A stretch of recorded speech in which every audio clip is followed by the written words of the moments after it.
రెండు చూస్తే అర్థమవుతుంది. ఉక్రెయిన్ రష్యా యుద్ధాన్ని ఆపుతానన్నారు ట్రంప్. అలాగే హమాస్ ఇజ్రాయెల్ యుద్ధాన్ని కూడా ఆపుతానన్నారు.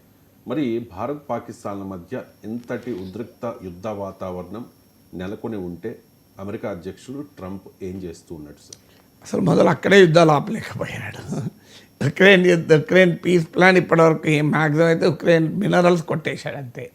ఉక్రెయిన్లో ఉన్న యురేనియం, టైటానియం కొట్టేశాడు తప్ప ఉక్రెయిన్ యుద్ధాన్ని ఆపలేకపోయాడు, గాజా యుద్ధం ఆపలేకపోయాడు. సో నేను 24 గంటల్లో వార్స్ ఆపుతా అన్నాడు. ఇప్పుడు 3వ ఫ్లాష్ పాయింట్ సౌత్ ఏషియా. అంటే ట్రంప్ ఉన్న 2 మంటల్ని ఆపుతానని ప్రగల్భాలు చెప్పాడు. ఆ 2 ఆపలేకపోగా 3వ మంట మొదలైంది. 3వ మంట మొదలైంది ఎందుకు మరి అంటే ఎందుకు ఏం చేయలేకపోతున్నాడు, ఏం చేస్తున్నాడు అంటే ఏం చేస్తున్నాడో ఎవరికి అర్థం కాని పరిస్థితి. ఒకవైపు భారత్ పాక్ల సమస్య శతాబ్దాలది అంటాడు, సెంచరీస్ ప్రాబ్లం అంటాడు. సో ఆయనకు ఈ హిస్టరీ తెలియదు. అంటే వెస్ట్రన్ పర్సెప్షన్. నేను ఇప్పుడు జేడీ వ్యాన్ స్టేట్మెంట్ చూస్తే మేమేం చేస్తాం, పాకిస్తాన్కు ఆయుధాలు వదిలేయమని చెప్పగలేము, ఇండియాకు ఆయుధాలు వదిలేయని చెప్పలేము. ఇంత హెల్ప్లెస్నెస్ అగ్రరాజ్యం వ్యక్తం చేయడం ఆశ్చర్యంగా ఉంది. అది కూడా తమ క్లయింట్ స్టేట్ అయిన పాకిస్తాన్. ఇండియా విషయంలో హెల్ప్లెస్నెస్ ఉంటే అర్థం చేసుకోవచ్చు. ఎందుకంటే రష్యా నుంచి ఆయిల్ కొనొద్దంటే మనకు కొన్నాము, రష్యా నుంచి S-400 ఎయిర్ డిఫెన్స్ కొనొద్దంటే కొన్నాము. కొన్ని సమయాల్లో అమెరికా ఒత్తిళ్ళు తలవంచవచ్చు మన ప్రభుత్వాలు. ఇప్పుడు ఇరాన్ నుంచి ఆయిల్ ఇంపోర్ట్ చేసుకోవద్దంటే ఊరుకున్నాం, జీరోకి పట్టుకొచ్చాను. కానీ India is an independent country. So India is an independent foreign policy.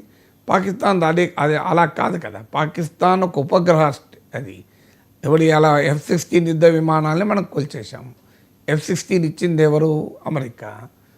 Biden $450 million package ఇస్తే ట్రంప్ $393 మిలియన్ ప్యాకేజ్ ఇచ్చాడు. ట్రంప్ అండ్ బైడెన్ ఏ విషయంలోనూ ఒకే అభిప్రాయంతో ఉండరు. ఒక్క పాకిస్తాన్ విషయంలోనే ఒకే అభిప్రాయం.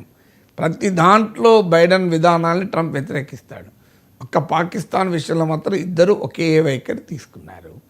సో అందువల్ల పాకిస్తాన్ అమెరికాకు చెప్పినట్టు వినే దేశం అది. ఈవెన్ పహల్గామ్లో వాడిన ఆయుధాల్లో కూడా మీకు అమెరికన్ మేడ్ అసాల్ట్ రైఫల్స్ ఉన్నాయి. సో అందువల్ల అమెరికా ఇది big arms supplier to Pakistan apart from China. China కూడా సప్లయర్, తుర్కీ సప్లయర్, కానీ అమెరికా ఇది మేజర్ సప్లయర్.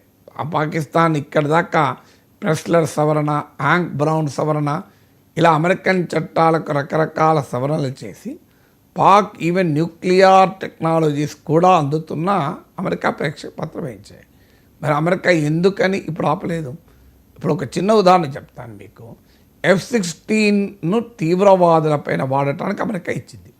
క్లియర్ కండిషన్స్లోనే ఉంటుంది, ఇది తీవ్రవాదులపైననే వాడాలి అని. భారతదేశం అబ్జెక్షన్ చెప్పినప్పుడల్లా అమెరికా వాదన ఇదే, పాకిస్తాన్ ఇది విక్టిమ్ ఆఫ్ టెర్రరిజం, తీవ్రవాద బాధిత దేశం, తీవ్రవాదులను ఎదుర్కోవడానికి మేము ఇస్తున్నామని. ఎందుకంటే అమెరికా చట్టాలు ఒప్పుకోలేకపోతే. సో మరి ఇప్పుడు ఏం జరుగుతుంది, మీకు బాలాకోట్ స్ట్రైక్స్ అప్పుడు చూసాం, ఇండియా పైనే F-16 దూసుకొచ్చింది. ఇప్పుడు F-16 మనం కూల్చేసాం కూడా. అప్పుడన్నా కనీసం నాకు గుర్తున్నంతవరకు పాకిస్తాన్ భూభాగంలో కూల్చినట్టున్నది. ఇప్పుడు ఇండియాలోనే కూల్చాం. మన F-16 పైలట్ కూడా పట్టుకున్నాం అంటాను. అదే నిజమైతే తేలిపోతుంది ఇప్పుడు. మరి పాకిస్తాన్ ఏం చేస్తుంది, అమెరికా ఏం చేస్తుంది, తామిచ్చిన F-16 విమానాల్ని పాకిస్తాన్ మిస్యూజ్ చేసుకుంటే ఒక్క మాట అమెరికా మాట్లాడతలేదు. అదే ఒక సావరెన్ కంట్రీని ఇండియా మరో సావరెన్ కంట్రీని వెనిజులా నుంచి ఆయిల్ కొంటా అంటే 25% టారిఫ్ వేస్తా అంటే నీకేం సంబంధం? మేము వెనిజులా నుంచి ఆయిల్ కొంటే నీకేం సంబంధం?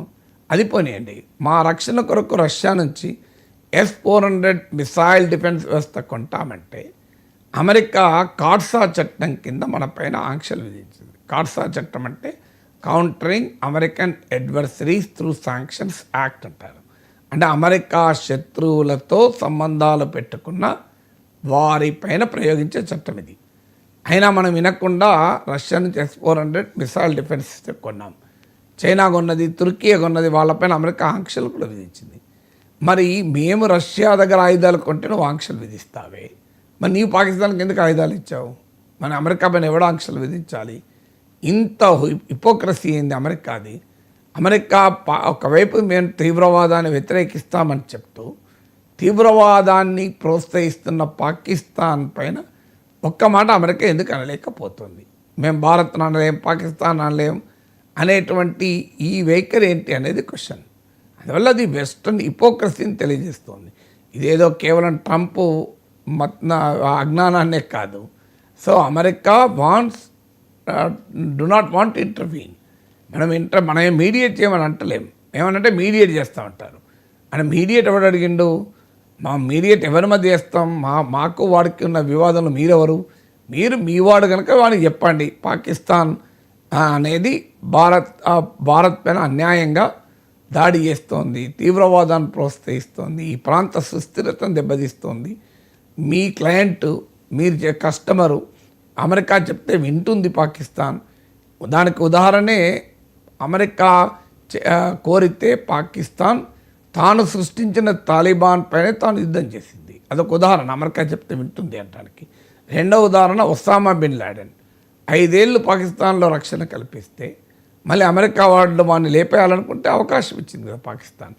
మాకు తెలియకుండానే అమెరికా దాడి చేసింది అంటారు. అది అబద్ధం. అది అమెరికా వాడిని తెలియకుండా ఉండే ప్రసక్తే లేదు. అది ఫేస్ సేవింగ్గా తన ప్రజల కోసం చెప్పుకుంటున్నది. పాకిస్తాన్ అవకాశం ఇవ్వకపోతే అమెరికా బిన్ లాడెన్ లేపేసేదా? మనంటే దీనికి క్లియర్గా అర్థమవుతుంది అమెరికా చెప్పితే పాకిస్తాన్ వింటుంది అంటానికి 2 ఉదాహరణలు చెప్పాను. మరి ఎందుకు చెప్పడం లేదు అమెరికా అంటే మనం ఎవరైనా అడగచ్చు. మరి చైనా చెప్పినా పాకిస్తాన్ వింటుంది కదా, కరెక్టే వింటుంది. కానీ చైనాని చెప్పు అని మనం అడుగుతాము. కానీ చైనాకు మనకు పడదు కదా. మనం చైనాకు వ్యతిరేకంగానే అమెరికాతో కలిసాం కదా. మనం క్వాడ్లో, అమెరికా నాయకత్వంలోని క్వాడ్లో చైనాకు వ్యతిరేకంగా కలిసాం. సో చైనా వాడు మనం చెప్తే ఎందుకు వింటాడు? మనకు వానికి గాల్వాన్లో ఇలా సరిహద్దు వివాదం ఉంది. వాడికి వ్యతిరేకంగానే, చైనాకు వ్యతిరేకంగా మనం అమెరికాతో కలిసినప్పుడు మనం చెప్తే చైనా వాడు పాకిస్తాన్ ఎందుకు ఆపుతాడు? కానీ మనము అమెరికా చెప్తే పాకిస్తాన్ ఆపుతాడు కనుక అమెరికాను అడిగే హక్కు ఉంది మనకు. ఎందుకంటే అమెరికా నాయకత్వం క్వాడ్లో మనం భాగస్వామి. అమెరికాతో మనకు స్ట్రాటజిక్ పార్ట్నర్షిప్ ఉన్నది. అందువల్ల మేము పాకిస్తాన్ సంగతి తేల్చమని అడుగుతున్నాం. చైనాను కూడా అడుగుతాం. కానీ చైనా మనకు వినే దేశం కాదు కదా. అమెరికా వినాల్సిన దేశం. ఎందుకంటే మనకు అమెరికాకు మధ్య ఆ ఇండో పసిఫిక్ ప్రాంతంలో ఆ స్ట్రాటజిక్ రిలేషన్షిప్ ఉంది కనుక అడుగుతున్నాను. సో మన ప్రత్యర్థిని అడగలేం కదా, మన మిత్రుడిని అడగలుగుతాం కదా. ఇలా అమెరికా ఇండియా ఫ్రెండ్షిప్ చాలా నేచురల్ ఫ్రెండ్షిప్, ఆకాశమే హద్దు అంటాం కదా. మన ఆకాశమే హద్దు అన్నప్పుడు మన ట్రంప్ మోడీ మంచి